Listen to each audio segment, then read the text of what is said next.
Let me tell you something, kid. Life has a funny way of putting you on stage just when you'd rather hide in the shadows. It happened to me one blazing Saturday in Houston, Texas. The stadium was packed, the Astros facing the Yankees, and I was there in section 118, clutching a warm pretzel, never imagining my world would flip upside down in front of thousands. I'd just settled into my seat, enjoying the early summer breeze, when I saw my son, Ethan, making his way down the aisle.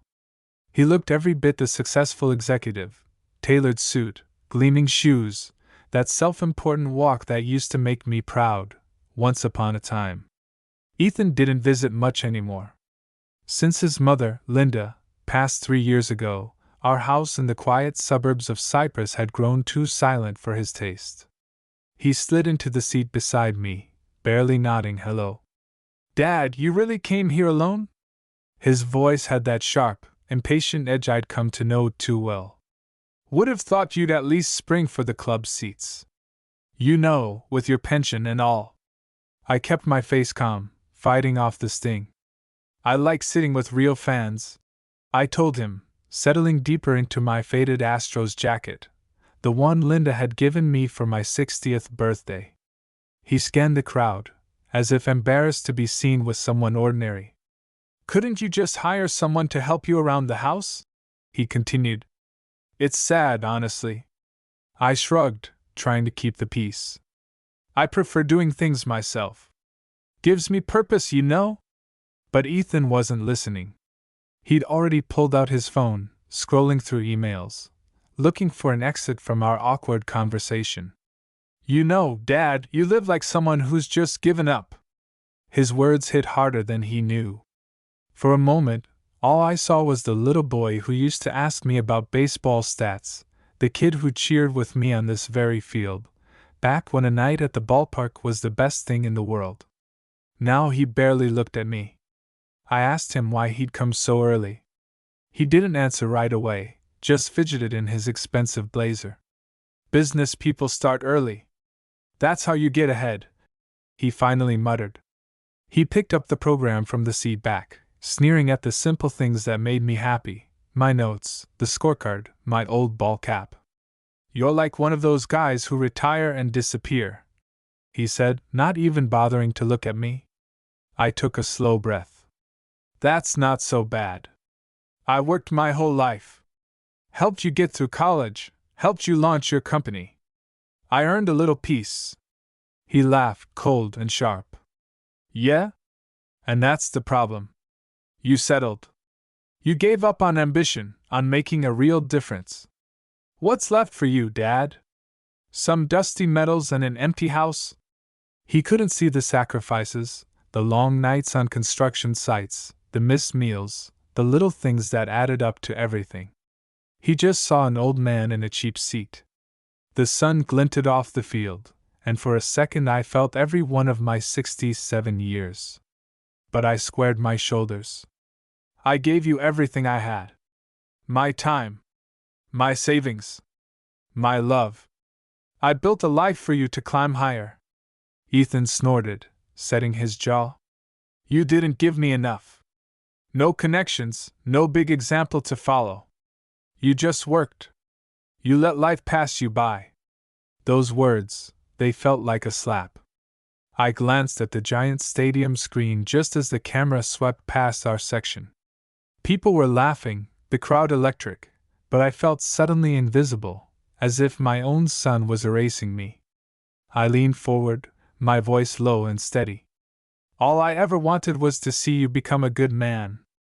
And I did my best, son. Maybe it's not the story you wanted, but it's ours." He glared at me, as if daring me to argue. "I wanted a father who showed me what greatness looked like. Not someone content to mow his own lawn and keep quiet in his old age." Something snapped inside me then, like a bat meeting a fastball. I wasn't going to sit there and let my own boy rewrite my story. "Ethan," I said, "you're not too old to remember who put you here, who fought for you. You don't get to call me a nobody." But the game was starting, and the stadium roared as the first pitch was thrown. Ethan sat back. arms crossed, eyes cold. I wondered if he'd ever see the real man behind the wrinkles and faded jersey. I didn't know it then, but that afternoon would change everything, for both of us. The innings rolled on, the Texas sun beating down, but the cold between Ethan and me could have frozen the field. I tried to focus on the game, the crack of the bat, the familiar smell of hot dogs and popcorn. But my mind kept replaying Ethan's words. You settled. You disappeared. I'd lived my life trying to be steady, a good man, a reliable father. When did that become something to be ashamed of? I risked a glance at Ethan. He was busy texting someone, frowning at his phone like it owed him money. The stadium was alive with cheers and music, but in our little corner, it was just tension and hurt. A father and son, sitting together but worlds apart. He broke the silence first. So what are you going to do now, Dad? Just drift through your golden years? You could be doing more. Volunteering, investing, something. You can't just vanish. I shrugged, my hands gripping the armrest. I help at the church, run the food pantry on Thursdays, keep up the Little League field. I'm not disappearing, son. I just don't measure my worth by how many zeros are in my bank account anymore. Ethan shook his head, almost in disbelief. You really don't get it.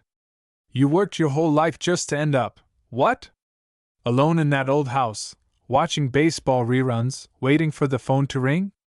That's not a legacy, Dad. That's just existing. For a long moment I stared at the field, watching a father and his young daughter laughing in the row ahead. The little girl wore a bright pink cap, and her dad had his arm around her shoulders. I remembered when Ethan was that small, when he used to cling to me in crowds, begging for cotton candy and autographs. You know, Ethan, I finally said, my voice steady but sad. There was a time you wanted nothing more than to come to the ballpark with your old man. We'd share a hot dog, talk about the game. You used to say I was your hero. When did that change? He looked away, jaw tight. People grow up, Dad. The world changes. What worked for you back then isn't enough now. I sighed, feeling the weight of every disappointment between us. I guess I didn't realize loving you, working for you, wasn't enough. Just then, the Astros hit a home run and the crowd went wild. But Ethan barely glanced at the field. His mind was somewhere else, far away from me, far away from this life I'd built for us. The game moved on. We didn't say much. Ethan took calls, fired off emails, acting like every minute spent here was a minute wasted. By the seventh inning stretch, I was tired, not from the game, but from the ache of realizing I'd lost my boy to a world I didn't understand. He finally turned to me, frustration clear on his face. You know, Dad, you could have done more for me. Given me more opportunities, opened more doors. Instead, you just worked. You never networked, never built connections. I had to fight for everything. I kept my voice gentle, but there was steel under the words. I gave you my all, Ethan.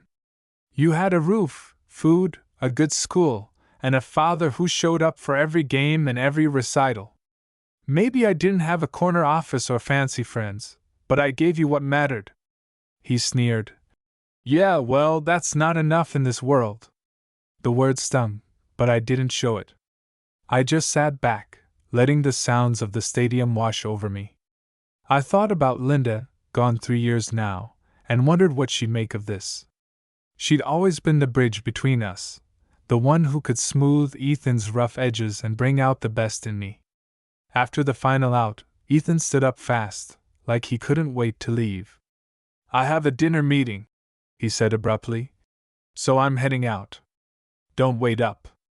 I watched him go, cutting through the crowd with that determined stride, never once looking back. The stadium emptied around me, fathers and sons laughing, sharing memories, building something I could barely remember having. I lingered in my seat, letting the noise fade. A few fans recognized me, old faces from the neighborhood. People who remembered when I coached Little League, when I fixed their porch steps for free, when Linda was still alive and our family felt whole. They nodded, offered a kind word, but I felt invisible, just another old man with nobody waiting for him at home. Walking to my truck, I replayed the afternoon in my mind. I wondered where it had all gone wrong. When had my son stopped seeing me as a hero and started seeing me as an anchor? The drive home was quiet, the Houston skyline glowing in the distance. I passed by our old church, the elementary school, the park where Ethan learned to ride his bike. Memories flickered like old film reels, too bright and too painful. When I got home, the house felt emptier than ever. Linda's picture smiled at me from the mantel. The old dog snored in the corner. I sat in my worn recliner, the one Ethan had mocked, and tried to make sense of it all. Was I really just a nobody? Had a lifetime of sacrifice and love been for nothing? I stared at the family photos on the wall. Ethan as a boy, Linda in her garden, the three of us on a fishing trip years ago. I wondered if Ethan would ever understand what I'd given up, what I'd built. Outside, the Texas night was settling in, warm and still. I poured myself a cup of coffee, turned on the porch light, and sat quietly, hoping the next day might bring something different. Maybe a call. Maybe a second chance. But deep down, I knew things wouldn't change. Not unless something shook Ethan out of his pride and made him see his father not as a nobody, but as the man who'd always loved him, no matter what. The next morning, the house felt colder, emptier. I wandered from room to room, the echo of Ethan's accusations lingering in the air.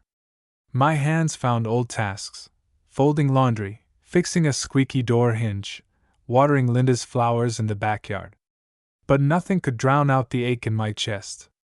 I sat down at the kitchen table, Linda's favorite spot, and let my mind drift back over the years. All those long shifts, the busted knuckles, the promises I made to Linda and Ethan, that I'd give them a life better than mine, that I'd never let them down. But now, here I was, being called a nobody by the boy I'd once carried on my shoulders. I stared at the phone, half hoping it would ring. Maybe Ethan had cooled off. Maybe he'd called to apologize, to tell me he didn't mean what he said. But the house stayed silent, and the only voices were the memories rattling around in my head. By noon, I decided I couldn't sit still any longer. I grabbed my old cap and headed out, the Texas sun already baking the sidewalk. I drove to the community center, where I volunteered every Thursday. Mrs. Garcia was there, organizing canned goods for the food pantry. "Morning, Sam!" she called. I changed my main character's name from the original for the American flavor, Samuel, Sam, Cooper, in case you missed it. "Morning, Maria," I answered, forcing a smile. "Need a hand with those boxes?" She eyed me up and down, noticing the heaviness in my step. "You okay, Sam? You look like you've seen a ghost." "Just one of those days," I said, trying to sound lighter than I felt. We worked side by side for a while, sorting food, packing bags for families in need. Normally, this brought me peace, a sense of purpose. Today, my hands felt clumsy, my heart not in it. At lunch, I sat with the regulars, old friends from church, retired teachers, a couple of widowers like me. We talked about baseball, the heat, the price of gas. But when the conversation drifted to family, I felt myself shrinking inside. "Ethan been by lately?" Joe asked, stirring sugar into his coffee. I hesitated. "He's busy. Got his company, you know how it is." Joe grunted. "Kids these days. Always chasing something. My daughter called me last week to ask for money, didn't even ask how I was." The others chuckled, nodding in agreement. "That's the way of the world now, Sam," said Mr. Richards, the oldest of the group. "But you did good. You raised him right. He'll come around." I wished I believed that. After lunch, I stopped by the Little League field. The grass was overgrown, weeds sprouting along the base paths. I found the old push mower in the shed, fueled it up, and started cutting. The steady rhythm, the smell of fresh grass, it took me back to when Ethan was a boy, when he played shortstop for the Cypress Cardinals. Back then, I was the loudest dad in the stands, always cheering, always believing. I finished the field, wiped the sweat from my brow, and sat in the bleachers, staring out at the empty diamond. How did it all get so complicated? Where did I lose him? That evening, as dusk settled, I heard the familiar crunch of tires on the driveway. For a moment, my heart leapt. Ethan? But when I opened the door, it was my neighbor, Frank, carrying a six-pack of root beer. "Evening, Sam," he said, setting the bottles on the porch. "Mind if I sit a spell?" I nodded, grateful for the company. Frank lowered himself into the rocking chair beside me. We watched the sun slip behind the trees, the cicadas humming. "Heard you and Ethan were at the game yesterday," he said softly. I nodded. "Didn't end well." Frank let out a long sigh. "Kids, huh? They forget how hard it was for us. They see the results, not the work." I stared at my calloused hands, remembering years spent building houses, fixing cars, patching up scrapes and broken hearts. "He called me a nobody," I said quietly. Frank was silent for a long moment. "You're not a nobody, Sam. You're a damn good father. You gave him everything you could. Sometimes kids have to stumble on their own before they remember where they came from." We sat in companionable silence for a while. Frank cracked open a root beer, handed it to me. "Don't give up on him, Sam. He'll come around. They always do." But I wasn't so sure. That night I couldn't sleep. I wandered through the house, memories pressing in from every wall. Linda's laugh in the kitchen, Ethan's muddy cleats by the door, birthdays and holidays and ordinary days now gone. I found myself in my old study, flipping through a dusty photo album. There we were, the three of us, smiling, arms around each other at the Grand Canyon, on the porch with birthday cake, in front of the house I'd built with my own hands. Tears stung my eyes, but I let them come. I miss my wife. I miss my son. I miss the feeling of being enough. But deep down, a stubborn ember of pride started to glow. I'd survived harder times than this. I'd built a life out of nothing. Maybe Ethan didn't see it now, but I knew what I was worth. I set the album down, squared my shoulders, and made myself a promise. I wouldn't chase after my son's approval. I'd keep living, keep working, keep giving. I'd be ready if he ever decided to come back, but I wouldn't beg. As the clock struck midnight, I whispered to Linda's picture, "I hope you're proud of me, sweetheart. I did my best." And for the first time in days, I felt a small measure of peace settle over me. A few days passed in quiet routine. I woke before sunrise, made coffee just the way Linda liked it, and worked in the garden. My phone stayed stubbornly silent. Life went on. The ache in my chest dulled a little, but I still found myself glancing at the phone, hoping for a message from Ethan. Each evening, I'd sit on the porch, feeling the Texas heat ease, wondering if things could ever go back to how they were. Then, on Friday, Ethan showed up again, unexpected, no call, no warning. His Tesla rolled into the driveway, gleaming and silent, like it belonged in another world. He strode up the walk in a crisp suit, hairstyled just so, every inch the successful businessman. But there was tension in the way he carried himself, a restlessness I hadn't seen before. "Hey, Dad," he said, stepping inside without waiting for an invitation. "Can we talk?" My heart raced. Maybe this was it. Maybe he'd come to apologize, to make things right. I set aside the newspaper and motioned for him to sit. "Of course, son. What's on your mind?" Ethan sat on the edge of the couch, tapping his fingers against his phone. He didn't look at me. "I've got a situation with the business. A cash flow problem. Nothing major, but I need a loan. 50 grand, just to cover payroll until the next round of funding comes in. I'll pay you back." "Dad. You know I always do." My stomach sank. So this was why he'd come back. Not to rebuild our relationship, but to ask for money, again. I took a slow breath, steadying myself. Son, you know I'm retired. I live off my pension, my savings. I helped you with college, with your first apartment, with the business loan when the bank wouldn't touch you. But 50,000 is more than I have to give. Ethan's expression hardened. You always say that. But you must have something stashed away. You were always careful, always saving. You're just choosing not to help me. I shook my head. It's not about choosing, Ethan. It's about reality. I don't have what you need. He stood up, pacing the room, voice rising. You don't get it. If I don't get this money, I lose everything. The company goes under, the employees are out of work, and it's on you. I thought family was supposed to help family. I met his gaze, refusing to back down. I have always helped you. I gave you everything I had, every chance I could. But I can't give you what I don't have.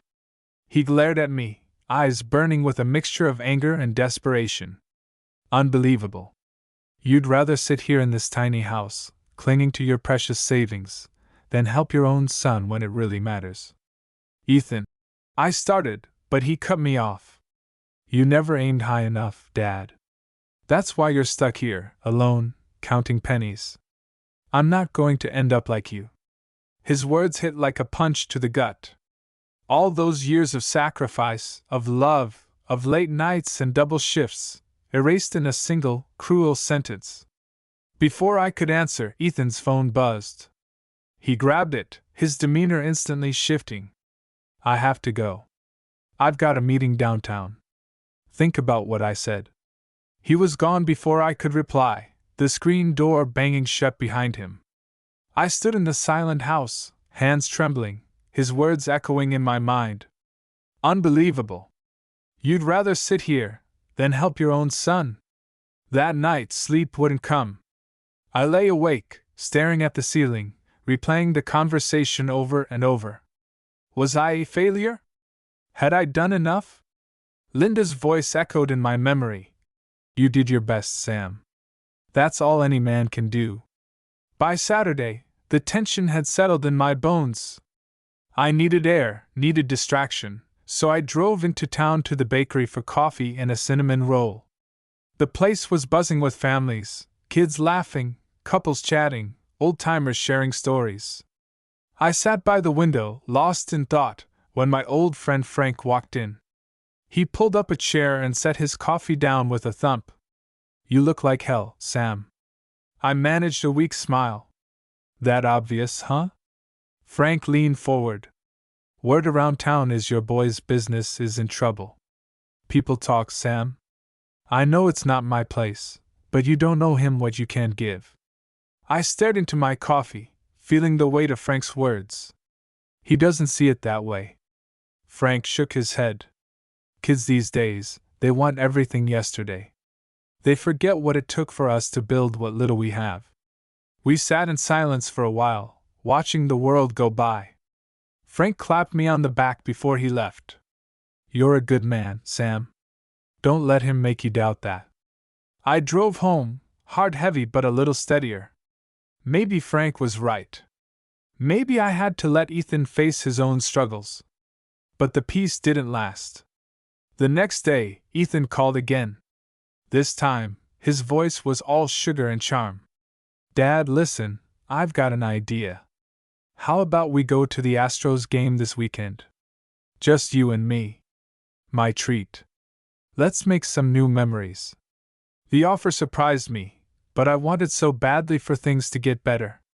I agreed, and for a moment, hope flickered in my chest. Maybe this was a turning point. Sunday came, and the stadium was buzzing. Ethan met me at the gate, tickets already in hand, great seats, right near the field. He acted warm, friendly, joking like he hadn't in years. For the first few innings, it felt almost like old times. But then, as the cameras panned the crowd, Ethan's mood shifted. He started checking his phone, barely watching the game. He ordered us both beers, raising his cup for a toast. To second chances? He said. A strange glint in his eye. And then, just as the camera zoomed in, the image appearing on the giant screen for everyone to see, Ethan leaned over, his voice cold. "You're nobody, Dad. You're just a sad old man." Before I could react, he threw the contents of his beer in my face. The stadium erupted in laughter. The camera lingered on my shocked, dripping face, and the crowd roared, some with cheers, most with cruel amusement. For a moment, I couldn't breathe. I saw Ethan's sneer, heard the laughter echoing through the stands, felt the eyes of thousands burning holes through me. Every doubt, every fear, every moment of humiliation I'd swallowed in silence boiled to the surface. But something else was stirring, too, a spark of defiance, the old pride I'd nearly forgotten. Maybe I was just a nobody to Ethan. But I wasn't nobody to myself. Not anymore. As the laughter faded and the game resumed, I sat up a little straighter, beer still dripping down my shirt, and decided this wasn't the end of my story. The beer was cold, sticky, and humiliating. I sat in my seat, the liquid dripping from my hair onto my faded Astros shirt, soaking into my jeans. Around us, people laughed, pointed, some pulled out their phones to record. On the big screen above the field, my face filled the frame, stunned, wet, and suddenly very, very old. Ethan leaned close, his voice like ice. "That's what you get for never being there for me. Enjoy your 15 minutes, old man." He stood up, arms wide, soaking in the crowd's attention as if he were the hero. "Look at this guy," he shouted, loud enough for half the section to hear. "He's never done a thing with his life. And now he wants pity. Pathetic." The humiliation was unbearable. I saw people whispering, pointing, some shaking their heads, some snickering. My heart pounded with shame and anger. For a moment, I wanted to sink into the seat and disappear forever. The pain of my son's words hurt more than the laughter of strangers. But in the corner of my eye, I saw a group of players along the first base line, pausing their warm-ups to look up at the screen. One of them, tall, broad-shouldered, with a familiar walk, nudged his teammates, pointing right at me. Then, the strangest thing happened. The stadium's announcer's voice broke in over the PA system, cutting through the noise. "Ladies and gentlemen, we'd like to take a moment to acknowledge a very special guest in our stands today." People turned, confused. The laughter faded, curiosity replacing mockery. "Section 118, Row 10, Seat 12. Please stand up, Mr. Sam Cooper." For a heartbeat, I didn't move. Ethan's mouth hung open in disbelief. But the crowd started clapping, some unsure, others just following along. "Please, Mr. Cooper," the announcer continued, "if you'd be so kind as to stand up." With trembling hands, I rose to my feet, beer still dripping down my face. The Jumbotron zoomed in again, but this time, the mood was different, quieter, almost respectful. "Many of you may not recognize the name Samuel Cooper," the announcer said, "but baseball fans in Houston, and across the country, owe this man more than you know." A murmur rippled through the stands. Ethan looked at me, confused and pale, his bravado melting away. "In the summer of 1977, the voice continued, Sam Cooper pitched the only no-hitter in Cypress High School history, leading his team to the state finals. He was drafted by the Houston Astros that same year, before an injury ended his professional career before it could begin. He turned down the big leagues to come home, care for his family, and coach hundreds of local kids, teaching them not just about baseball, but about character and perseverance." The camera flashed to several of the Astros' current players. A few were nodding, grinning, pointing in my direction. I recognized one of them, Jake Ramirez, the starting catcher, who'd played in the Cypress Little League under my coaching. He mouthed the words, "Coach Cooper," and raised his cap. People around me began to whisper, the atmosphere shifting. "Is that really him? Did you hear about the no-hitter? That's Coach Cooper. He coached my brother," the announcer went on. "This city owes a debt to men like Sam Cooper, who work quietly behind the scenes, shaping generations, building not just players but good people. Let's show our appreciation. Suddenly, the whole stadium was on its feet, clapping, some even cheering. I stood frozen, overcome with shock, tears burning in my eyes. For the first time in years, I felt seen, not as a washed-up nobody, but as someone who had made a difference, however quietly. Ethan's face had drained of all color. He sat, unmoving, unable to process what was happening. His father, the man he just ridiculed in front of thousands, was being honored as a local hero. Then, Jake Ramirez jogged over to the stands, a microphone in hand. Security moved aside for him as he climbed up to our row. "Coach," Jake said, loud enough for everyone in our section to hear, "I wouldn't be where I am without you. You taught me to never give up, to keep swinging no matter how many times life throws you a curveball. On behalf of the team, and the whole city, thank you." He reached out, shaking my hand. The crowd erupted again. The cameras flashed. I managed to find my voice, though it shook. "Thank you, Jake," I said, leaning into the mic. "I'm just proud to have watched you all grow, as players, as men. That's all any father or coach could ever ask." Jake nodded, his eyes shining, then turned to the crowd. "Let's hear it for Coach Cooper." The stadium responded, louder than before, thousands of people standing and applauding. Strangers slapped me on the back, some shook my hand, others wiped away tears. As Jake made his way back to the field, I sat down, overwhelmed. Ethan still stared at me, his eyes wide with disbelief, his ego shattered by the truth he'd never known. After a moment, he whispered, "Dad, I didn't know. Why didn't you ever tell me?" I looked at my son, seeing not just the man he'd become, but the lost little boy inside. "Because, Ethan, I didn't want you to measure yourself, or me, by trophies or applause. I wanted you to find your own path, your own worth. I wanted you to know that greatness isn't about fame. It's about how you treat people, what you give back." Ethan's shoulders slumped. "I'm sorry, Dad. I really am." The game resumed, but our world had changed. People stopped by to shake my hand, to thank me for what I'd done for their kids, their community, their team. The humiliation I'd felt just minutes earlier had been washed away by gratitude, by recognition, by the love of people who knew what truly mattered. For the rest of the game, Ethan sat beside me, quiet and thoughtful. As the final inning ended, he turned to me, his voice humble. "Dad, I don't deserve your forgiveness. But I hope you can give me another chance, to be the kind of son you deserve." I put my hand on his shoulder. "Son, it's never too late to do better. Life's full of second chances." The stadium lights glowed as we made our way out, father and son walking side by side, not as adversaries, but as family, finding our way back to each other at last. We left the stadium together, Ethan and I, walking into the warm Houston night. The lights of Minute Maid Park glowed behind us, the noise of the crowd fading into memory.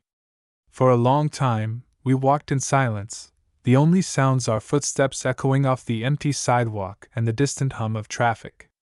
Ethan cleared his throat first. "Dad, I'm so sorry.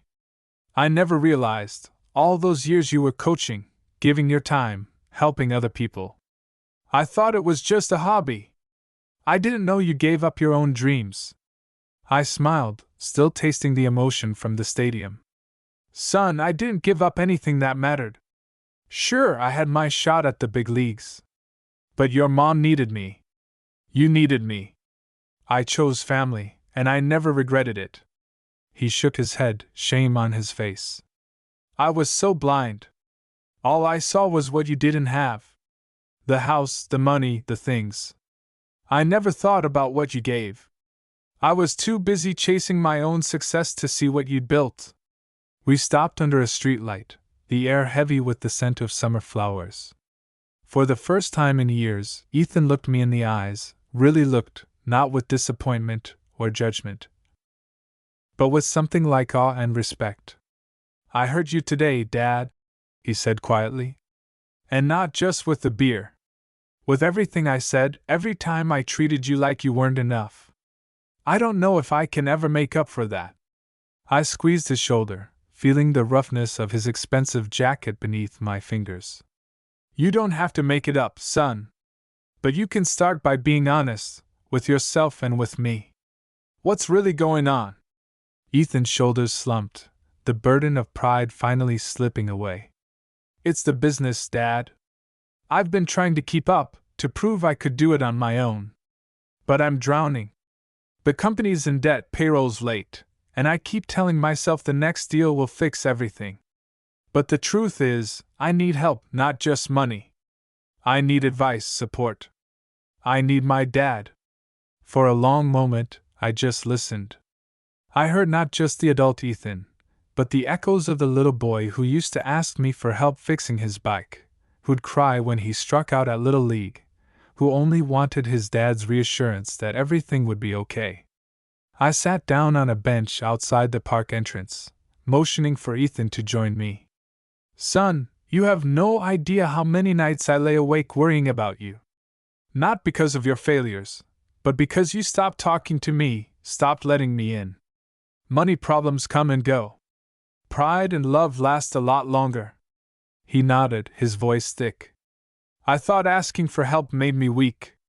I thought if I acted successful, I'd be successful.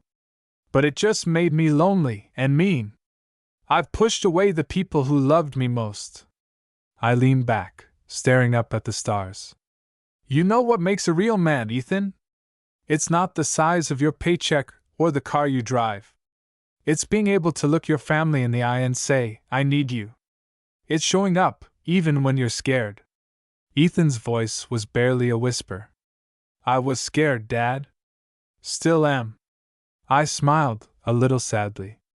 Me too, son. Life doesn't get less scary. But you don't have to do it alone. He wiped his eyes, a shaky laugh escaping. Here I am, a grown man, learning lessons I should have learned at 12. I laughed with him. We all learn at our own pace. Sometimes it takes a stadium full of people watching you act a fool to finally see yourself clearly. He looked at me, shame and hope fighting in his expression. Will you forgive me? There's nothing to forgive, son. But I do want you to promise me something. Anything. Next time you're in trouble, or scared, or just need to talk, call your old man. I may not have much money, but I've got a lifetime of hard-earned wisdom, and more love than you can ever spend. He nodded, swallowing hard. Deal. We sat for a while, letting the night settle around us. I felt lighter than I had in years, the weight of resentment and misunderstanding finally falling away. People passed by, some waving, some offering quiet words of respect. I wasn't invisible anymore.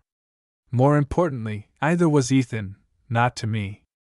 Eventually, Ethan stood up. Can I give you a ride home, Dad? I shook my head. I think I'll walk. It's not far. I want to let this night sink in. He hesitated, then reached out and hugged me, the way he used to when he was small, arms tight, heart open. I love you, Dad. I don't say it enough. I hugged him back. I love you too, son. Always have. Always will. He walked away, his silhouette disappearing into the city lights. I watched him go, pride and sorrow mixing in my chest, but also hope, real hope, for the first time in a long time. When I got home, the house felt different. Linda's picture smiled down at me, the rooms no longer empty but filled with the memory of the night. I poured myself a cup of tea, sat on the porch, and let the cool breeze wash over me. Tomorrow wouldn't be perfect. There would still be bills to pay, wounds to heal, trust to rebuild. But the wall between father and son was broken now. We'd begun to understand each other, not as rivals or disappointments, but as two men, imperfect, stubborn, but connected by something deeper than pride. Before I went to bed, I wrote Ethan a note and left it on the kitchen table for when he came by next. Son, greatness is not measured in applause, but in the lives we touch and the love we give. Don't ever forget that. Dad. As I turned off the lights and climbed into bed, I felt at peace. Not because my problems were gone, but because I had finally remembered who I was. And I knew, somehow, that Ethan was beginning to remember too. The next morning, sunlight spilled into my kitchen, warming the worn tiles and making the house feel alive again. For the first time in a long while, I woke up without that heavy ache in my chest. I made coffee, humming to myself, and watered Linda's roses on the porch. The world felt lighter. My phone buzzed, and I smiled as I saw Ethan's name flash across the screen. "Morning, Dad," he said, voice hopeful, almost shy. "I was wondering, do you have time for breakfast? There's something I'd like to talk about." "Of course, son. There's always time for you." We met at a little diner on Main Street, the same place where Linda and I used to go on Sunday mornings. Ethan looked different, less rushed, less guarded, a man who'd left some of his old armor behind. He even smiled as he slid into the booth. We ordered pancakes and coffee, and for a while, just enjoyed the easy comfort of being together. Ethan broke the silence first, stirring his coffee, eyes earnest. "Dad, I've been thinking about everything. About the business, the mistakes I made, how I treated you. I want to make things right, not just between us, but in my own life." I listened as he talked, really talked, for the first time in years. He admitted to his failures and pride, to letting ambition blind him to what matters. He told me about his plans, scaling back, focusing on the people who counted, letting go of the need to impress strangers and start showing up for family. "I want you to be a part of it, Dad," he said quietly. "Not just for advice or help, but because I miss you. I need your example. I want to learn how to live for more than just myself." I felt tears prick my eyes, pride welling up like a tide. "Son, you're already doing it. You're making the changes that count. That's how men grow. That's how families heal." We finished breakfast and walked outside into the crisp air. Ethan stopped, turning to face me, hands in his pockets.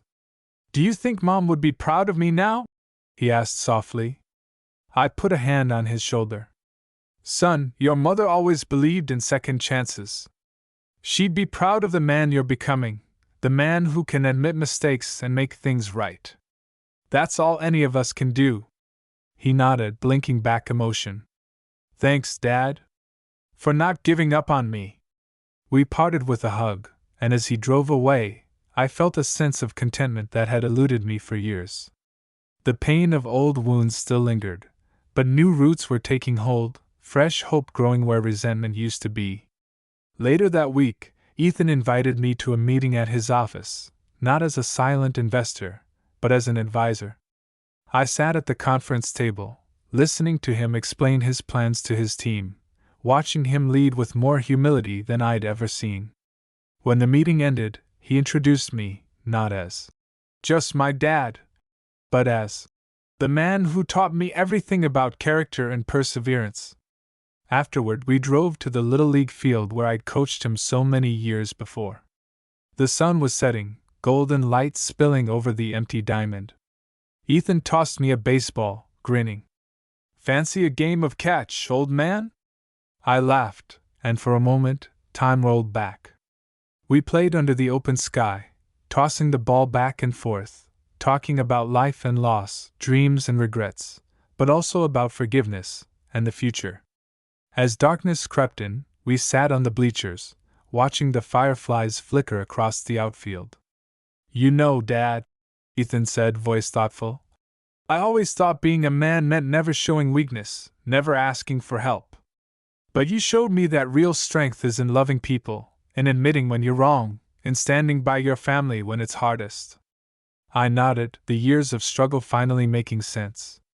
"That's the only kind of legacy that matters, son. Not the money, not the trophies, just the love we leave behind." He was quiet for a moment, then looked at me, determination in his eyes. "I want to do better. For you, for Mom, for myself. Maybe someday, when I have a son, I'll remember this, and do it right. I smiled, placing my hand on his. You're already doing it, Ethan. Just keep showing up. That's all I ever wanted. We watched the stars come out, silent and at peace. In that stillness, I felt Linda's presence, gentle, forgiving, proud of the family she helped create.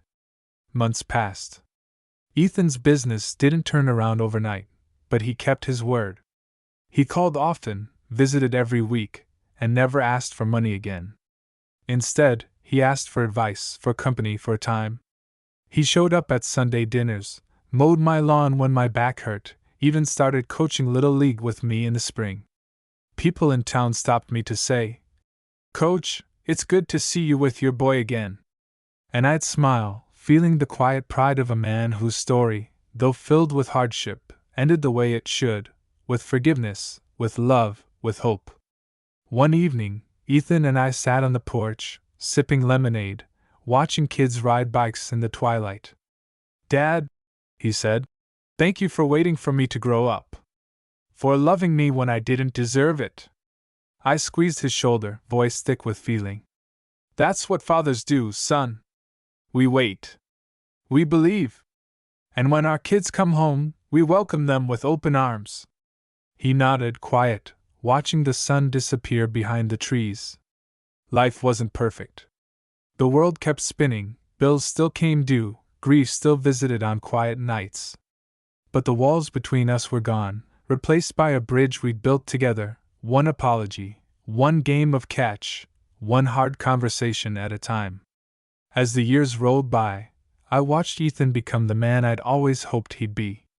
Not because he was successful or wealthy, but because he'd learned the value of humility, forgiveness, and family. And in the end, that's all any father can ask.